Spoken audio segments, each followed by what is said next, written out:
From the enigmatic Weber 1 to the weirdly ambitious Panther 6, we'll uncover the stories behind these eccentric rides, sprinkled with surprising comparisons and unexpected twists.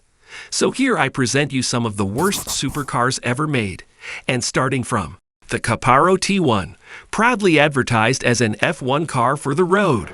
Boasting an impressive 575 horsepower, this powerhouse can effortlessly achieve a 0-100 miles per hour sprint in a mere 5 seconds. However, reality doesn't always align with expectations. More often than not, this car seems to have a peculiar fondness for breaking down or embracing a rather fiery disposition. In an unexpected twist, its scorching performance often turns into an ordeal of mechanical mishaps and flames. Introducing the Vector M12, a car that earned the notorious title of the worst car in the entire world, according to none other than Jay Clarkson himself. This 1995 creation took the form of a rebodied Diablo, but any hopes of sophistication quickly faded as it demonstrated the grace of a mastodon and the build quality reminiscent of a Glastonbury tent. In an ironic twist, this car somehow managed to make the Lamborghini appear as a reasonable and dependable option in comparison. Quite the unexpected turn of events.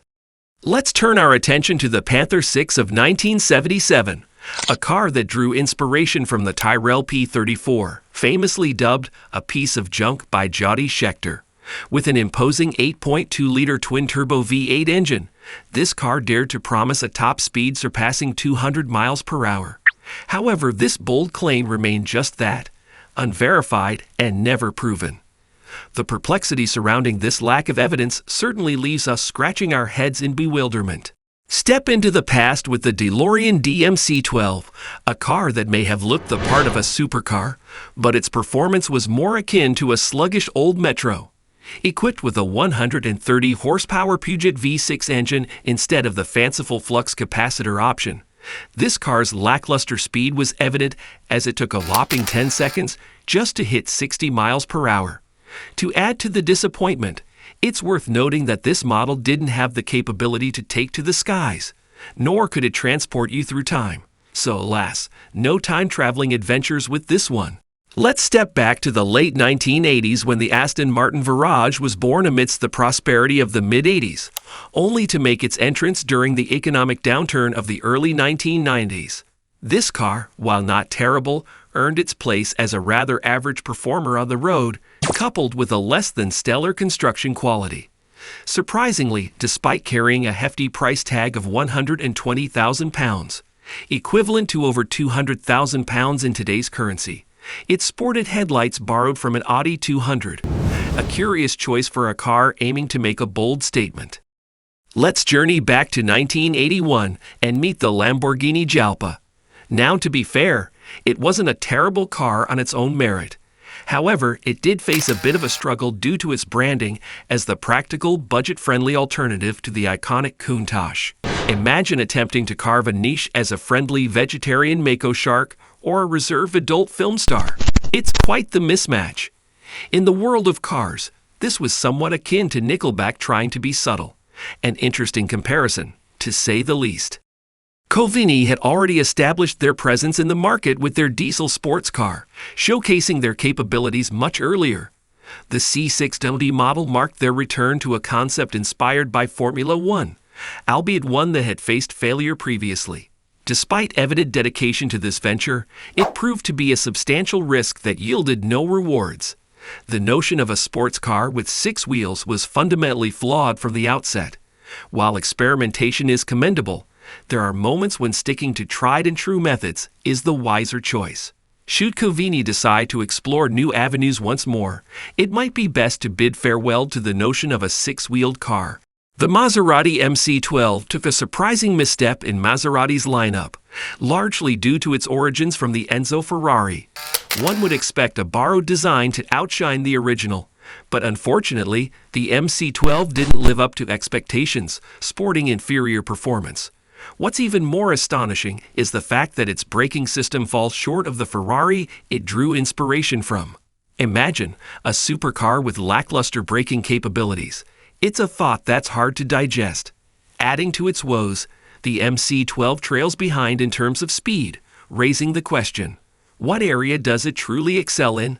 It's a puzzle that leaves us pondering the purpose and potential of this unique creation. Ferrari undeniably holds a strong reputation as a creator of authentic supercars. Yet there are moments when the company ventures into new territory to maintain its lead, only to stumble upon something less than impressive. This was the case with the Ferrari Mondial, introduced as an endeavor to capture the interest of more budget-conscious supercar enthusiasts. In pursuit of this goal, the company opted for an uncomplicated and somewhat lacking design, paired with a 214 horsepower engine. Despite achieving decent sales figures, the car failed to truly impress. It's a reminder that even a reputable name like Ferrari isn't immune to the occasional misstep in its pursuit of innovation and wider appeal.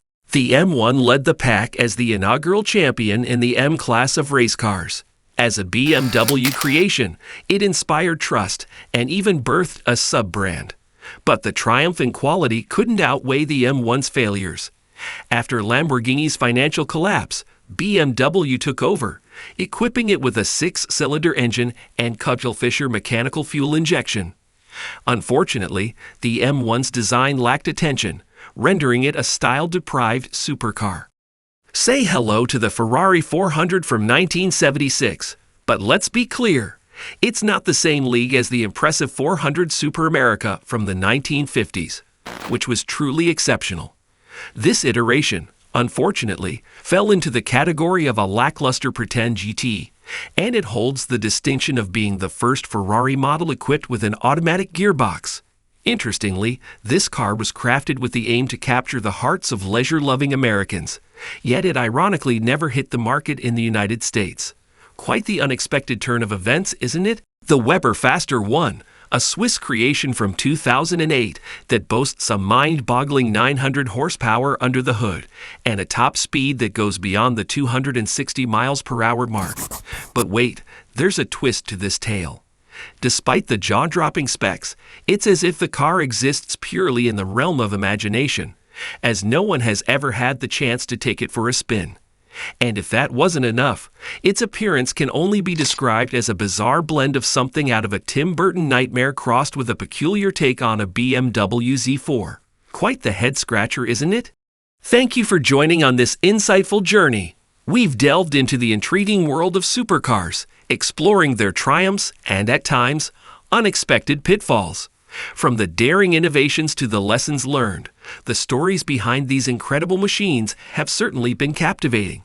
Remember, the world of automobiles is a canvas of creativity and experimentation, where successes and setbacks pave the way for even greater innovations.